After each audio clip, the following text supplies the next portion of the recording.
Live from Sin City, it's the Socks and Pinstripes Podcast.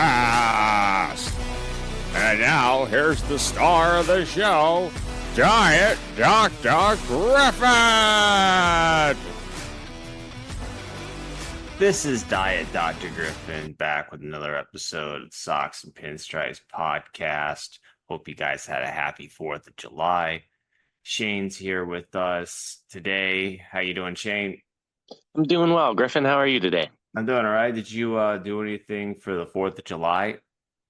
Yeah, I went over to a buddy of mine's house and we barbecued. I bought it was BOGO ribeye at the grocery store. So I bought ribeyes and we went and barbecued.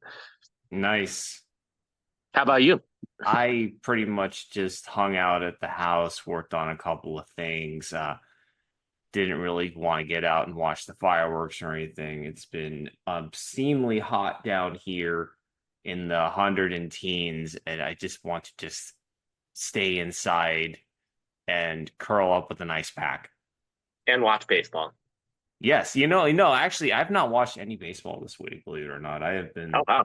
Yeah. I do not believe that, actually. I know, right? I mean, I just have not been motivated to watch baseball, and I think it's because I'm about to lose 2 weeks in a row. Oh, okay. It had to happen eventually. So. I know. I am facing Jose Miranda this week, who had 12 consecutive hits, which is like the first time anyone has done that in 72 years. Yeah, that's got to be a major hit to the stat line when you're facing that guy. Yeah, so. And I'm getting like Uncle Ben Rice over here, the new call up from the Yankees, hits 3 homers against you yesterday, and it's just like it's just not your week. Yeah, no, Not your week whatsoever. It sure doesn't seem like it. So every year around the beginning of July, you've got the Nathan's Hot Dog Day celebration, and you have Bobby Bonilla Day, which is July 1st every year. Do you know what Bobby Bonilla Day is, Shane? Yeah, when he receives $1.6 million. Now, everybody, I think, has a kind of a misunderstanding of what the Bobby Bonilla contract situation was. Everybody thinks, deferred money on a deal is, that's Bobby Bonilla stuff. And it's kind of a misnomer on that. The whole situation with Bobby Bonilla is different than, say, Shohei Ohtani walking into the Dodgers negotiation and being like, I'm going to defer money, $68 million a year at 0% interest for 10 years. Yeah, explain the difference, because I had this same misconception going into it. So, see, Bobby Bonilla basically was more of a settlement. Okay, so Bobby Bonilla had a contract, and he was released by the Mets after the 1999 season, and so he was owed about $6 million for the 2000 season because baseball contracts are guaranteed. Yeah, and instead of the Mets paying him the $6 million in 2000, they being Bobby Bonilla and his agent had an agreement. Basically, they put up a suggestion to defer the payments for 10 years at an 8% interest rate and then pay it out over the given period. I think it's 25 or 30 years. Yeah. So the Wilpons, who owned the Mets at the time, and I think they still own a partial stake in the team, they agreed to this because they were getting investments from a guy named Bernie Madoff and getting 10% a year. So they thought they would be making more money. Yeah. So they thought getting 10% a year on their $6 million for time value of money, compounding, would then make it so that they were making money on the transaction. Now, of course, hindsight being 2020, Bernie Madoff was involved in a famous Ponzi scheme, and those 10% gains they thought were not legitimate. But that's the key distinction. It's more of like a settlement situation than two parties, agreeing at the onset of a deal to Yeah. defer part of the money on the deal. That's normal business. Okay, I see. That's where the difference lies, and it's a subtle difference, but I think it's a very important difference. Oh yeah, I mean, especially if you're Bobby Bonilla. So Yeah. Oh yeah, yeah. I think he had another arrangement with the Orioles to where he's gonna get paid $500,000 a year for yeah, he a long does time. till 2028. So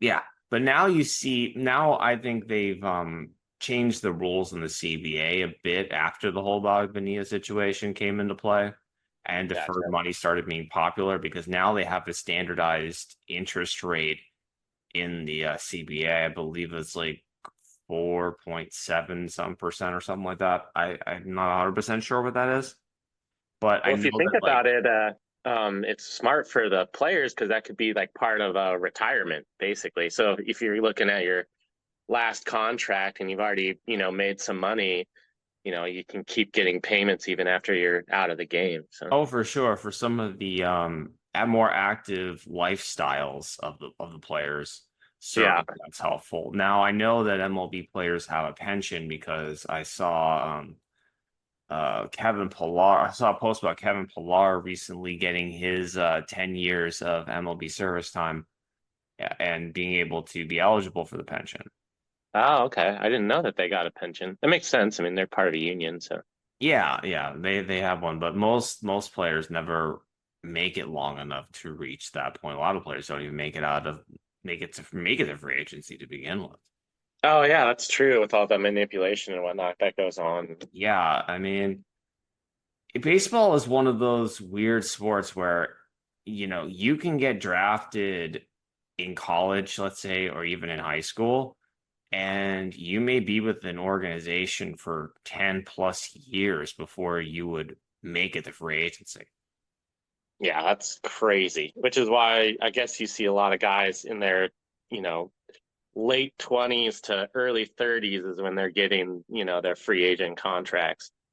Yeah, I mean, a guy, if a player is like 25, 26, that means like they pretty much got up as quickly as possible. Yeah. They're guys in their early 30s that are going to be getting the free agency for the first time.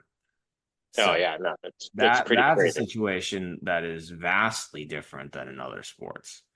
In Oh the yeah, what about basketball? Because weren't you because I guess theirs is I way was more just you structured. I was just getting to the NBA, man. Because in the Perfect. NBA, you have guys most often or not, you have guys in their early 20s, but they have different forms of free agency. In the NBA, you have like restricted free agency after about 3 years in. And they have a What's sal restricted free agency?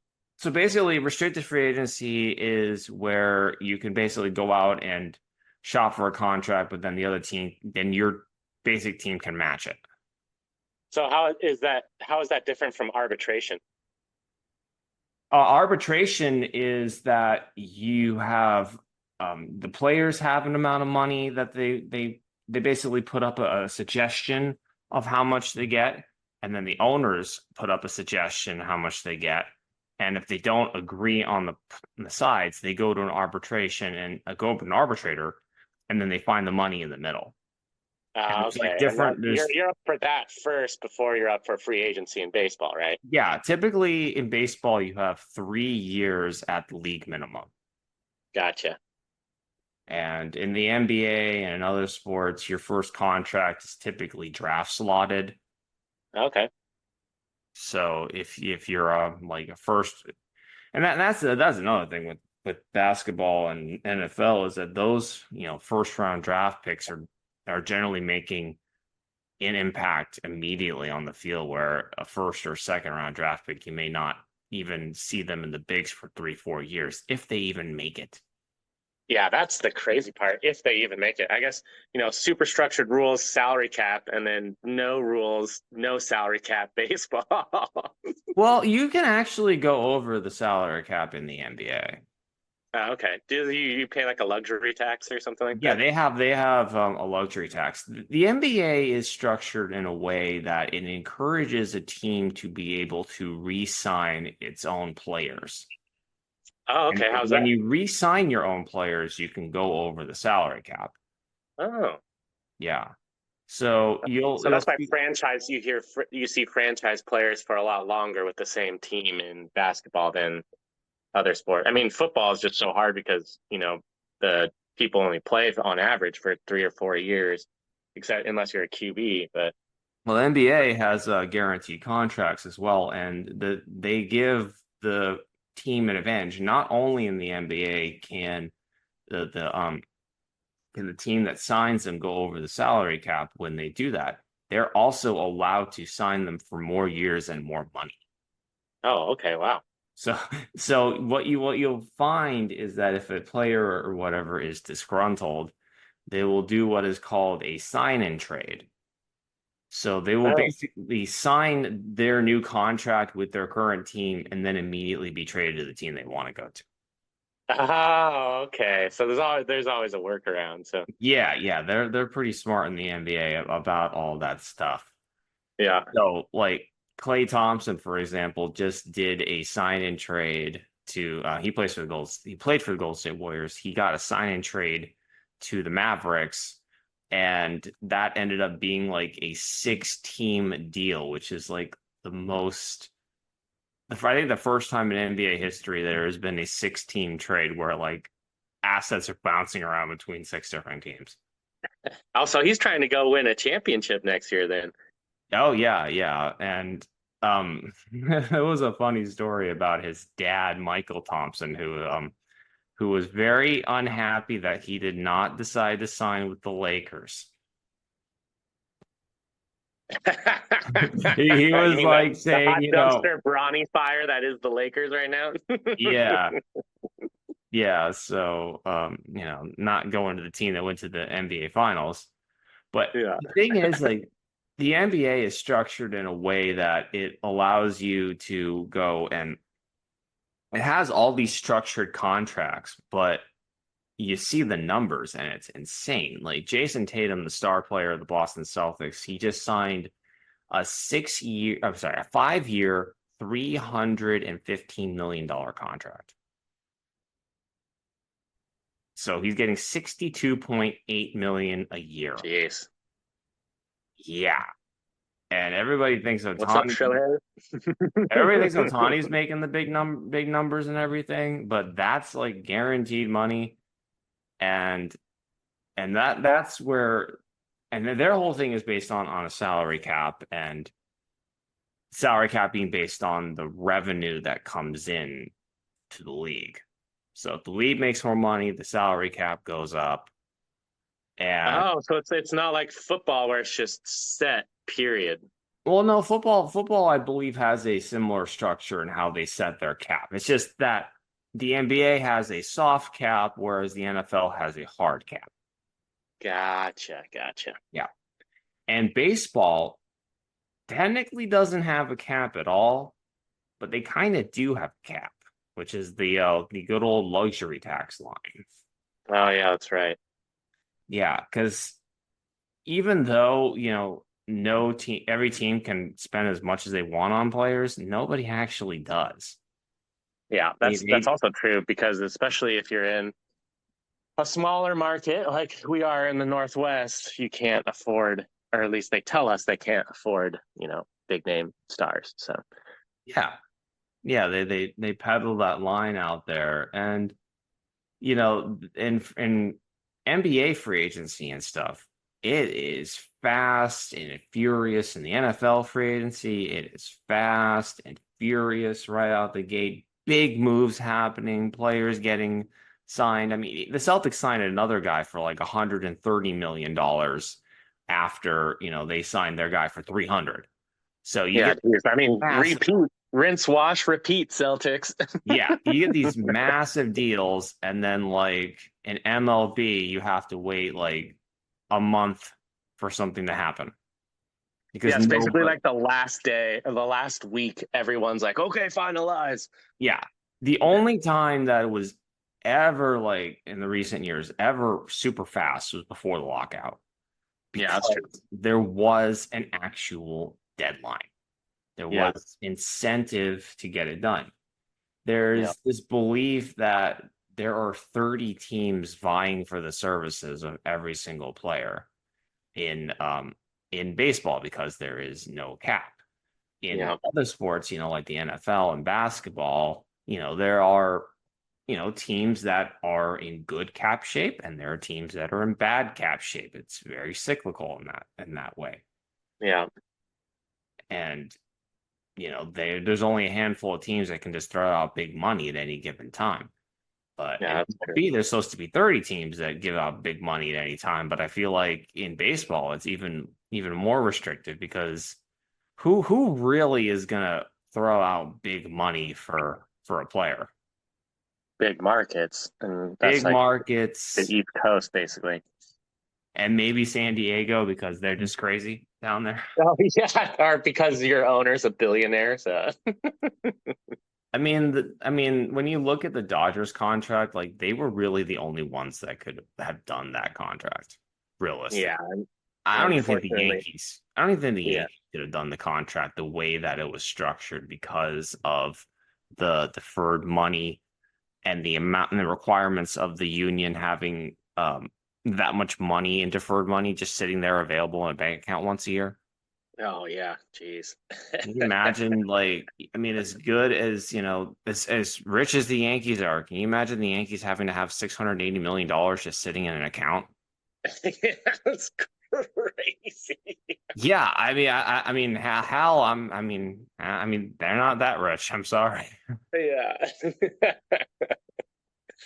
Oh man, do you think their coach gets fired if they don't make the playoffs this year? Oh yeah, I think Booney gets Actually, fired. do you think he gets fired if they Well, they're going to make probably the? make the playoffs this year. I think Yeah, it's just you- depending on how far they go. yeah. All Because right. I mean, you can't fire the players, Yeah, that's true. and unfortunately, it's not really his fault the situation that they're in. Yeah. He, Yeah. you know, Cashman was the one who really did all the signings. Cashman traded for Stanton, who is on his annual injury list quilting assignment. Oh, Oh yeah, that's right. yep, he's quilting. Although to his credit, Stanton was actually playing better than usual this year. Oh But yeah, that's true. Because you Aaron know, Boone got thrown out like 2 times for questioning balls and Aaron strikes. Boone loves getting thrown out of games, and I Yeah, love that about him. me too. Honestly, I love how childish it gets. I know some people hate that, but I love it. Yeah. He had that incident earlier the year where he got thrown out and he wasn't even saying anything because I he know was getting thrown that out was on a my favorite reputation. one, maybe. But I mean, yeah, you've got the Yankees are still paying Aaron Hicks. Um, I think they're still paying him $10 million this year and possibly $10 million next year. Hmm, I don't remember. I know they have to pay DJ LeMahieu another $30 million after this season, and he looks completely washed at this yeah. Yeah, point. though, I mean, the one who's making it out pretty good is Scherzer still getting paid from the Nationals, like $15 million a Well, year, and he's okay, got a okay. contract. Well, the reason why is because the Nationals were big on deferred contracts. Yeah, that's true. Actually, you're So right. You're when absolutely right. that when he agreed to his 7-year, $210 million contract with the Nationals, I forget when it was, like 2014 or something. Whenever he signed with the Nationals, Yeah, basically just they announced it as a 7-year, $210 million a year deal, but it was really a 14-year deal at 15 million per year. yeah. I mean, that's great for him. So No, I mean, I'm not. I mean, that's great for both parties if that's what they wanted. The yeah, Nationals are looking to sell their team, and they got a championship out of it. I think a Bobby Bonilla situation is more like what they're doing with Steven Strasburg oh, okay, that makes sense. because they are basically trying. They signed him right after the World Series. I think they gave him like 7 years, 240 something million dollars. They chose Yeah. him of like the free agents they had to sign that year. They chose him, and he basically got hurt, and he's been hurt the entire time and never really played more than a handful of games a year, and now he's done. So I'm No, you should sure. call up the. I mean, I bet he has some quilting tips. So Yeah, I'm sure he has some. I'm sure he has some very good quilting tips. Maybe him and Chris Davis can talk about that. That's yeah, an that's another guy. You see these settlement types deals with the injured players. I think Dustin Pedroia even got one with the Red Sox. Basically to just, and you never hear about the terms of these deals either when they happen. They're private. yeah, Biden is just public, probably because it came out during the whole Madoff investigation. It may have just been a private matter had that not mm, happened. yeah, So maybe we have the Madoffs to thank for Bobby Bonilla Day. yeah. Well, in some weird, twisted way, I guess we do say thank you. So, all right, you're the Rafi Devers too. He's going to get 7.5 million from 2034 to 2043 because of his $11 million contract. So, Yeah, I mean, he was in a locker room with a lot of Boris clients, and those guys do get some deferred money here and there. Not yeah, always, but yeah, yeah. they get some in there. Yeah. I was excited to see. Speaking of third baseman, I was happy to see Matt Chapman starting to heat up again because he got off to a weird start this year. So, I mean, he was another one of these late signees. I yeah, don't think he was as late. I mean, hitters signing late can generally turn it around a bit. Like JD Martinez is starting to turn it around oh as yeah, that's true. well, but he was very late. And even when JD Martinez signed with the Red Sox, he didn't sign till spring training. Oh wow, okay. So, what do you think that salary caps would be a good thing for baseball and make it more competitive, like the NFL, or not? What's your position on that? Because I'm actually curious to hear what you think. Well, I mean, we already have a salary cap. The luxury tax? The luxury tax is a de facto salary cap line for everybody. Yeah. Like Okay. only a handful of teams have ever gone over it. So do you think that what would you think if we went to like a hard cap like the NFL and it was lower than whatever the luxury tax is? Because it seems like you're allowed to spend a lot more money comparatively in baseball than you are in other sports.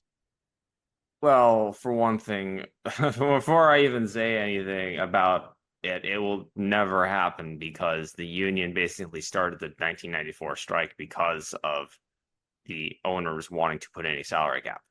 Ah, okay, there you Like that was go. like the whole strike that nearly destroyed the sport was over a salary cap.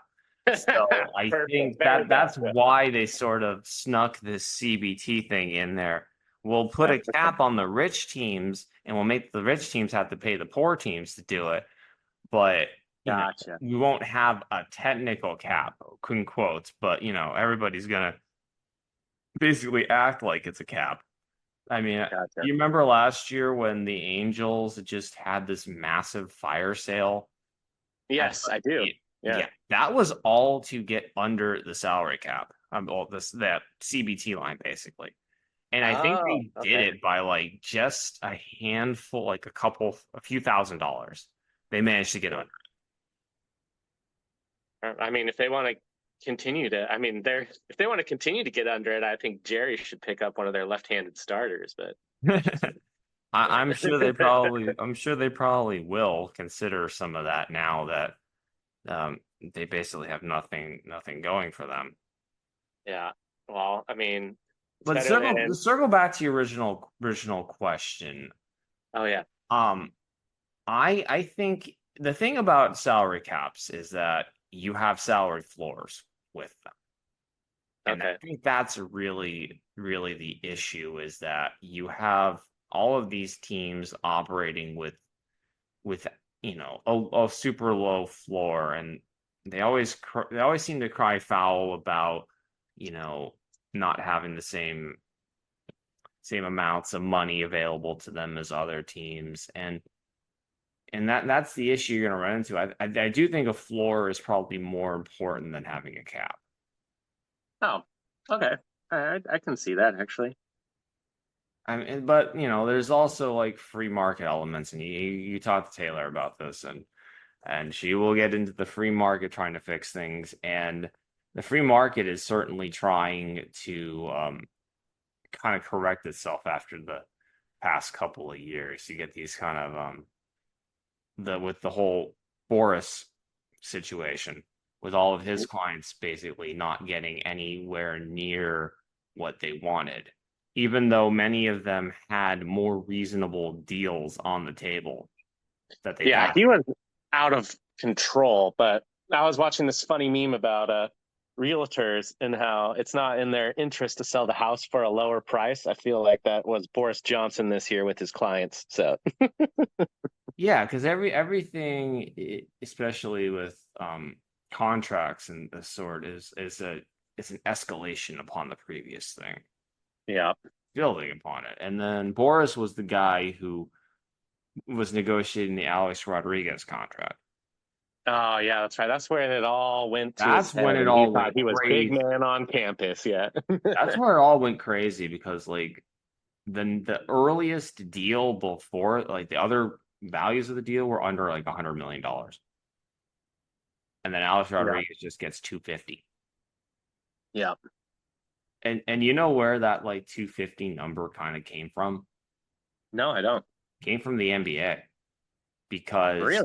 Kevin Garnett, okay, he had Full circle. signed Let's go. full circle. Yeah, Kevin Garnett signed a deal for I gotta Google it here. I didn't realize it would go full circle on this, but Kevin Garnett signed a deal with the Timberwolves.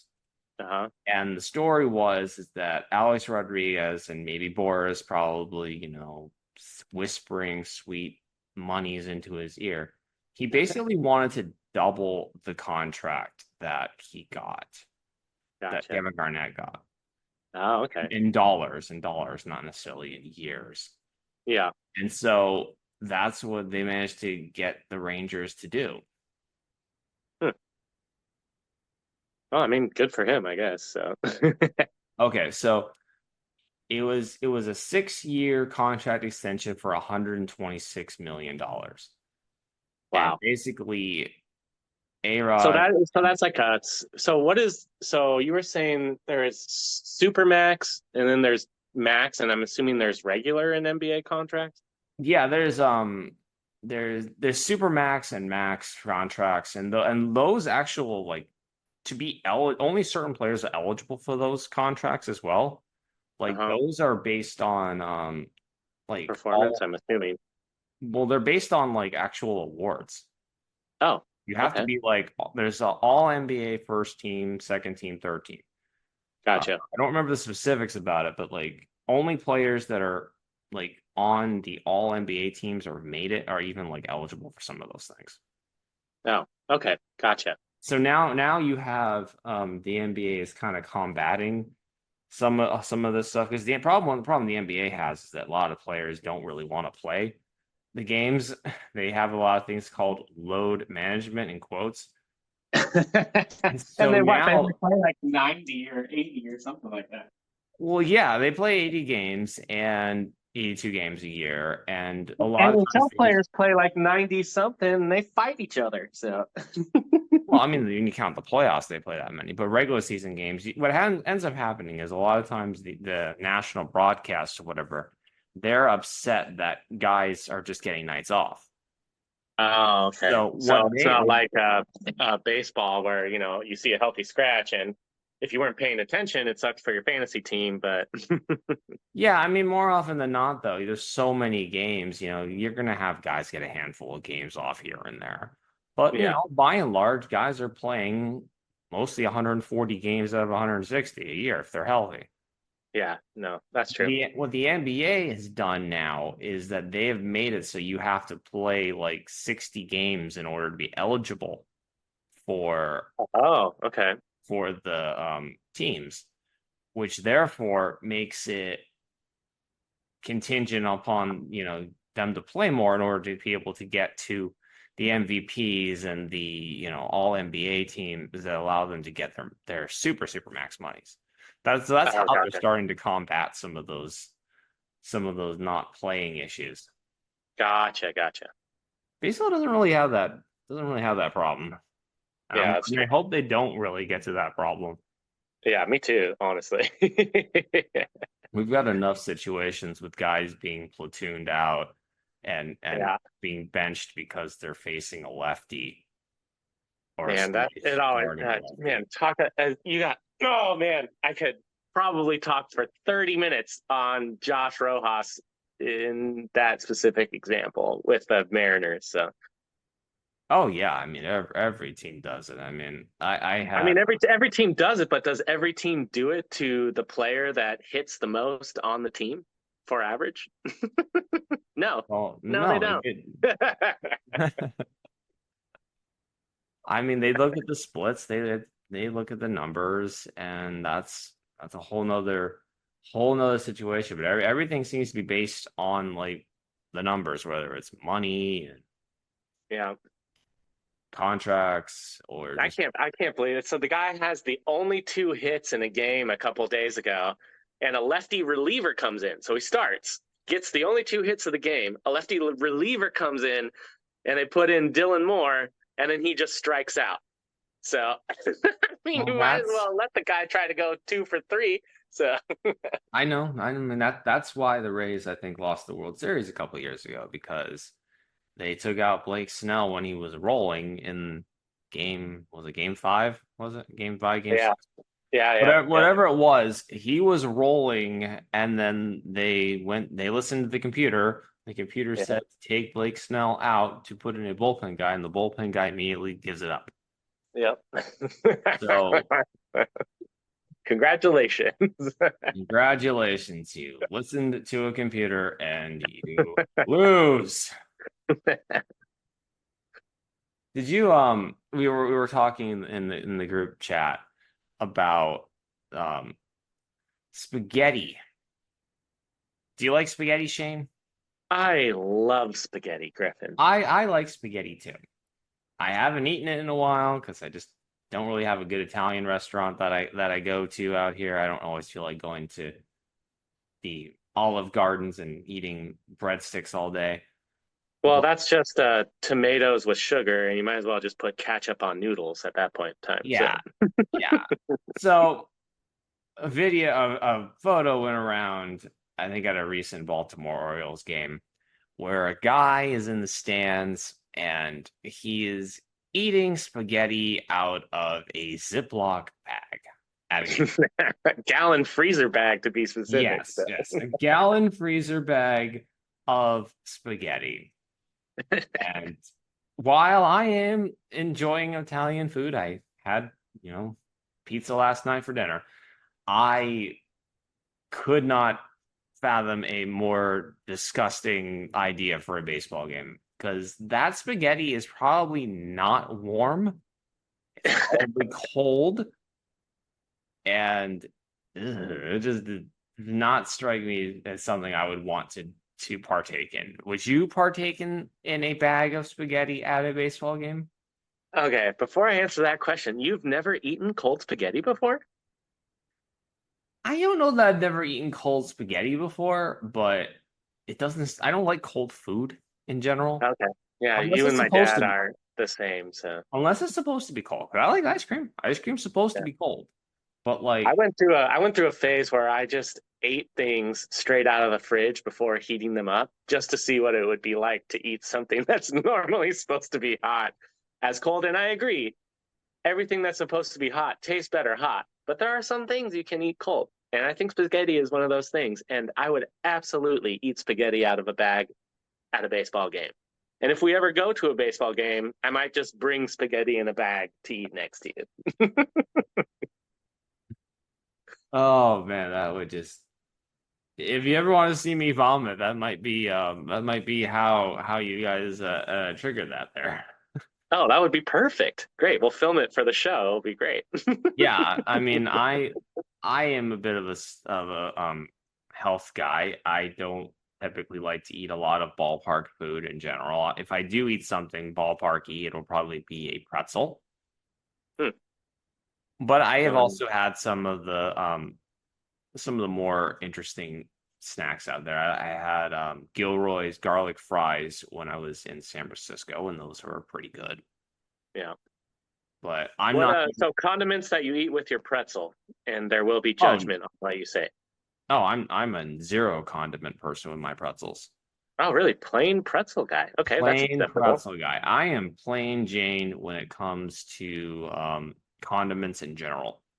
What's the weirdest thing you've eaten at a ballpark? Well, grasshoppers, obviously. Yeah, I That mean, takes the that cake. has to be the one. But like, other than insects, what's the weirdest thing you've eaten? Like, out of quote unquote people food, what's the weirdest thing you've eaten? I don't think I've eaten anything really weird besides that. Like the only other foods I've ever had are like traditional ballpark foods, whether it's like, chicken, French fries, or like um I did have a Wrigley dog. Okay. There's nothing weird about that. That's a hot dog at a game. Yeah. I think I had pizza at the home run derby when I was in Seattle, and that was excellent. Have you And ever had a red dog? no, Oh, interesting. what a red dog is, and I'm kind of scared to ask.